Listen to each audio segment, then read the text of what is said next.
बताओ सभी लोग, यहां तक किसी को कोई दिक्कत है? पूरी बात समझ में आई कि नहीं आई? सर मैंने रिसेंटली बैच ज्वाइन किया है, 2 महीने बचे हैं, सीपीओ कैसे क्वालिफाई आपने कैसे? देखो देखो देखो देखो देखो, सबसे पहली बात, जो भी स्टूडेंट सीपीओ की तैयारी कर रहे हैं, पहली बात, मेरी बात को ध्यान से सुनना मेरे भाई, थोड़ी सी देखो, क्लास तो ओवर हो चुकी है, अब 5 मिनट मेरी बात है सुन लो, अगर आपने क्वेश्चन रखा ही है तो समझ लो। वे स्टूडेंट्स जो सीपीओ की तैयारी कर रहे हैं उनको मैं कुछ बातें बता दूं, क्योंकि 2 महीने बाद एग्जाम होना है, मैक्सिमम आप मान के चलोगे तो 70 से 80 दिन मान के चलो, अभी नोटिफिकेशन आया नहीं है बट आ भी जाएगा, तो आप 2 ही महीने मान के चलो, बीच में कभी कभी बीमार हो जाते हैं, कभी हमारा जो है तबीयत खराब हो जाती है, छुट्टी हो जाती है, तो आप 60-70 दिन मान के चलो। सच कहा तुमने कि 2 महीने में तैयारी कैसे करें। तो सबसे पहली बात, 2 महीने 3 महीने 1 महीने वाली स्ट्रेटजी में मैं कभी बिलीव ना करता हूं, ना कभी किसी को बताता हूं कि तुम्हें क्या करना चाहिए, कैसे करना चाहिए, क्योंकि यहां पे 2 तरह के स्टूडेंट हो सकते हैं। एक वह स्टूडेंट जो आज से तैयारी कर रहा है, आज से उसने पहली बार यानी कि फॉर्म भरा है एसएससी सीपीओ का, और इवन उससे कोई दूसरा पेपर भी नहीं दिया है एसएससी का, उसके लिए ये वाली बातें है ही नहीं है। मैं कुछ बातें बता रहा हूं, ध्यान से सुनना। वे स्टूडेंट्स जो पहले से एसएससी सीजीएल की तैयारी कर रहे हैं काफी दिनों से, या किसी एसएससी एग्जाम की तैयारी कर रहे हैं, या वे स्टूडेंट जो एसएससी सीपीओ की एक बार तैयारी कर चुके हैं, इस बार उनका दूसरा अटेम्प्ट या तीसरा अटेम्प्ट है, उनके लिए ये बातें मेरी हैं, इनसे आपका फायदा हो सकता है, ठीक है? क्योंकि 2 महीने में आप सिर्फ एग्जाम को रिवाइज कर सकते हैं और स्ट्रैटेजी के थ्रू आप चीजों में थोड़ा बहुत इंप्रूवमेंट ला सकते हैं, शुरू से सारी चीजें नहीं पढ़ सकते, ठीक है ना? दूसरी चीज, तो ये स्टूडेंट्स जो दूसरी बार या सेकंड अटेम्प्ट देने वाले हैं, या तीसरा या चौथा जो भी है वो अटेम्प्ट देने वाले हैं, उनके लिए ये बातें मैं बताने वाला हूं। सबसे पहले मैं आपको बता दूं भाई, सीपीओ में 2 एग्जाम होते हैं, एक प्री एग्जाम होता है और एक मेंस एग्जाम होता है, ठीक है ना? सिर्फ एग्जाम्स की बात कर रहा हूं मैं, फिजिकल की बात नहीं कर रहा, फिजिकल मेडिकल अलग चीज है, मैं सिर्फ एग्जाम की बात कर रहा हूं कि प्री एग्जाम और मेंस एग्जाम की तैयारी आप कैसे करोगे। भाई इसमें आपके 4 सब्जेक्ट आते हैं, इसमें आपका इंग्लिश भी आता है, इसमें आपका मैथ्स भी आता है, इसमें आपका रीजनिंग भी आता है, और इसमें आपका जीएस भी आता है, ठीक है?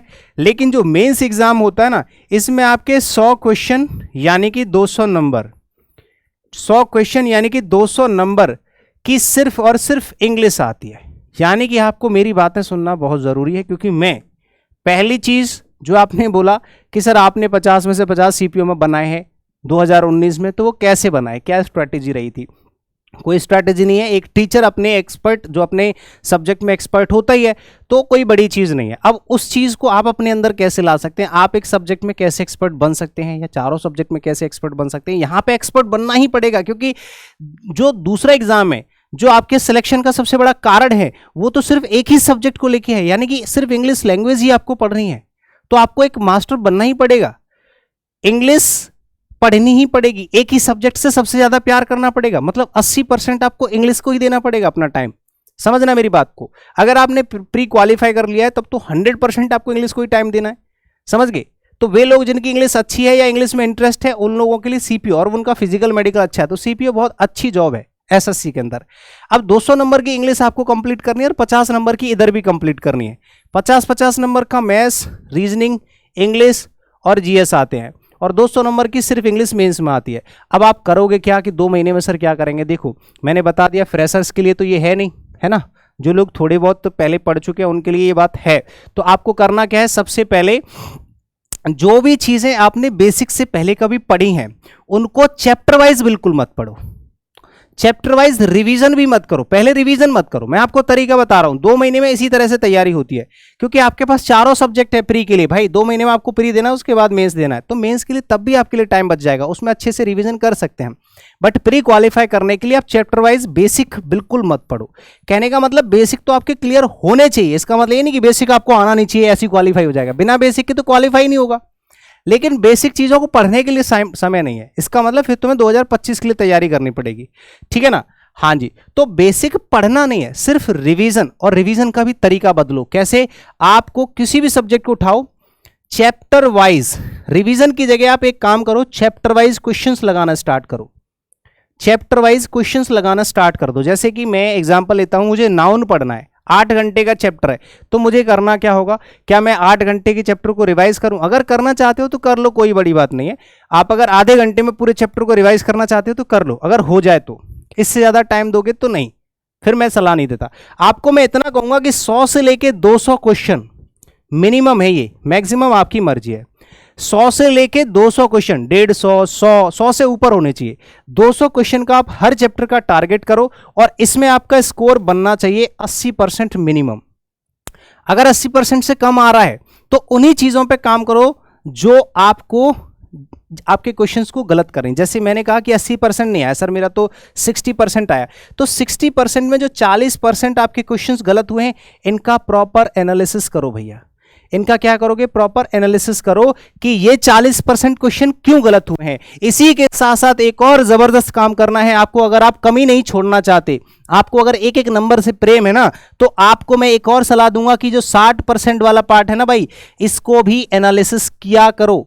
जितना ज्यादा टाइम आप क्वेश्चंस के एनालिसिस में दोगे, उतना स्कोर आपका दिन प्रतिदिन इंप्रूव होगा। हर दिन आपको एक एक नंबर इकट्ठा करना है भाई। कभी भी किसी भी प्रैक्टिस सेट में, किसी भी मॉक टेस्ट में, किसी भी तरह का एक पॉइंट भी नहीं छोड़ना है। अगर आपने दिन में 1 या 2 मॉक टेस्ट लगाए हैं तो उसमें जो क्वेश्चंस गलत हुए हैं उनका प्रॉपर एनालिसिस करो कि ये क्यों गलत हो रहे हैं। जिन चीजों की वजह से गलत हो रहे हैं उन चीजों पे काम करना पड़ेगा। और वे क्वेश्चंस जो सही हो गए हैं, हो सकता है उसमें से 5 या 10 क्वेश्चन ऐसे हों जिनमें आपने तुक्का मार दिया हो। तुक्का मार दिया तो तुक्का वाले क्वेश्चंस का भी आपको एनालिसिस करना पड़ेगा। तुक्का वाले क्वेश्चंस का भी एनालिसिस करना पड़ेगा, क्योंकि आपने तो उसमें तुक्का मारा है, आपको पता ही नहीं इसका असली कॉन्सेप्ट क्या है। अगली बार वही क्वेश्चन आया तो फिर से गलत हो जाएगा, मामला गंभीर हो जाएगा। तो भाई जितना रॉन्ग क्वेश्चंस जो हैं उनका एनालिसिस करते हो, आपको करेक्ट क्वेश्चंस के भी एनालिसिस पे थोड़ा ध्यान देना चाहिए कि आपने जो लॉजिक लगाया उनके एक्सप्लेनेशन देख लो कि इनका एक्सप्लेनेशन मेरे एक्सप्लेनेशन से, मेरी सोच से मैच कर भी रहा है कि नहीं। कई बार क्या होता है, हम गलत क्वेश्चंस का एनालिसिस कर लेते हैं, चाहे वो मैथ्स का हो या रीजनिंग या जीएस, किसी का भी उससे मतलब नहीं है।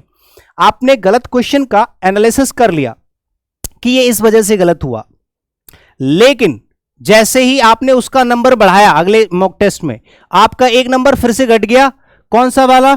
जैसे 60% में जो क्वेश्चंस आपने सही करे हैं, उन क्वेश्चंस में 2 क्वेश्चन आपने तुक्के में सही कर दिए थे, या आपका जो कॉन्सेप्ट आपने लगाया था वो नहीं लग रहा, कोई दूसरा लग रहा था, और अगली बार फिर से आपने वैसा ही कॉन्सेप्ट लगा दिया, लेकिन असल में उसका कॉन्सेप्ट कुछ और था, कोई और तरीका था।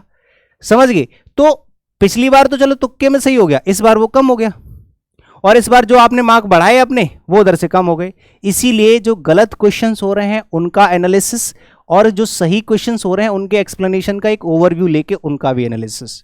जितना काम एनालिसिस पे करोगे, एक एक नंबर बढ़ाओगे, तब जाके आपका प्री एग्जाम क्वालिफाई होगा। और जल्दी पूरे सिलेबस से गो थ्रू होने का और सही एक्यूरेसी के साथ मार्क्स बढ़ाने का एक ही तरीका है, चैप्टर वाइज प्रैक्टिस करो, सेक्शनल प्रैक्टिस करो, डायरेक्ट क्वेश्चन लगा के। रिवीजन अगर आप कर सकते हैं कम से कम टाइम में तो करिए, वरना रिवीजन के चक्कर में आप उसको पढ़ने लग जाओगे, क्योंकि जब आप रिवीजन करोगे तो आपको लगेगा कि इसमें बहुत सारी चीजें तो मुझे आती ही नहीं है। जब आपको ऐसा लगेगा कि मुझे बहुत सारी चीजें नहीं आती हैं, तो आपको डिमोटिवेशन होगा, पूरा पढ़ना शुरू कर दोगे कि यार ये चैप्टर तो मेरा कमजोर है।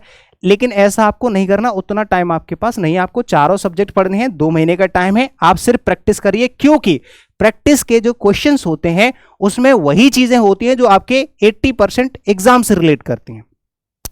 चैप्टर्स हम बेसिक से जब पढ़ते हैं तो उसमें 80% चीजें ऐसी होती हैं जो 100% को मैच करती है, यानी कि ये मान के चलो कि उसमें जो कंटेंट होता है वो पूरा होता है। पूरे में यह है कि कुछ अननेसेसरी चीजें भी हो सकती हैं, कुछ इंप्रेसिव चीजें भी हो सकती हैं जो ऐसे ही पढ़ा दी गई हैं, 10% चीजें।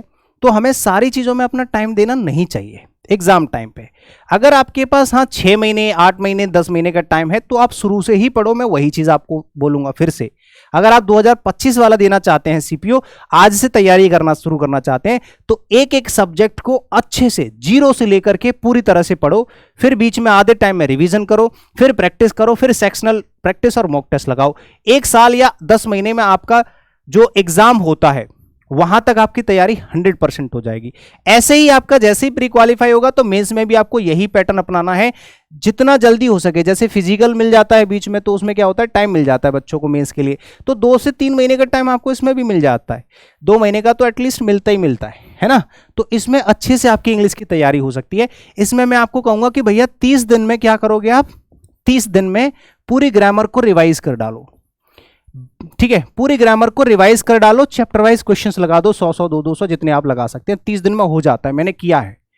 क्योंकि और कोई सब्जेक्ट नहीं है, 300 क्वेश्चन लगा दो पूरी ग्रामर की, क्योंकि ग्रामर के बहुत सारे क्वेश्चन आते हैं, एडवांस चैप्टर से बहुत सारे क्वेश्चन आते हैं।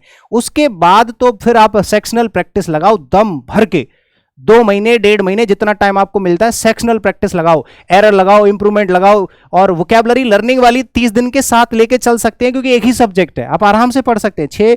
5-6 घंटे इंग्लिश को दोगे भाई, इतना तो कर ही लोगे। वोकैबुलरी पैरेलली चलती है, आराम से हो जाता है। 1.5 महीने 2 महीने में भी आपकी मेंस की तैयारी अच्छी हो सकती है, अगर आपके बेसिक्स क्लियर है तो। फ्रेशर्स के लिए तो ये बातें हैं ही नहीं है, समझ रहे हैं। तो आपको करना क्या है, डायरेक्ट क्वेश्चन लगाइए, उनका एनालिसिस कीजिए, और जो कमियां हैं उन पे काम कीजिए कि ये इस वजह से गलत हो रहा है, इस वजह से सही हो रहा है। और उसके बाद आपको मेंस की तैयारी के लिए सबसे पहले ग्रामर के क्वेश्चंस लगाने हैं, पैरेलली वोकैब लेके चलनी है। उसके तुरंत बाद 1-1.5 महीने में आपको सेक्शनल प्रैक्टिस लगानी है, क्लोज टेस्ट लगाओ, कॉम्प्रिहेंशन लगाओ, PQRS लगाओ, और जो आप सिलेबस में पढ़ के आए हैं वही आपके एग्जाम में पूछा जाता है। ठीक है ना, थैंक यू। बस इतनी सी बात है, 2 महीने में आप इतना कर सकते हैं प्री एग्जाम के लिए, और 3 महीने 3.5-4 महीने में आपका मेंस हो जाएगा टोटल मिला के 2 महीने बाद। तो फिर 2 महीने ये, 2 महीने ये, 4 महीने में आपका पूरा प्री प्लस मेंस की तैयारी ऐसे हो सकती है। बस इतनी सी बात है, ठीक है ना, थैंक यू।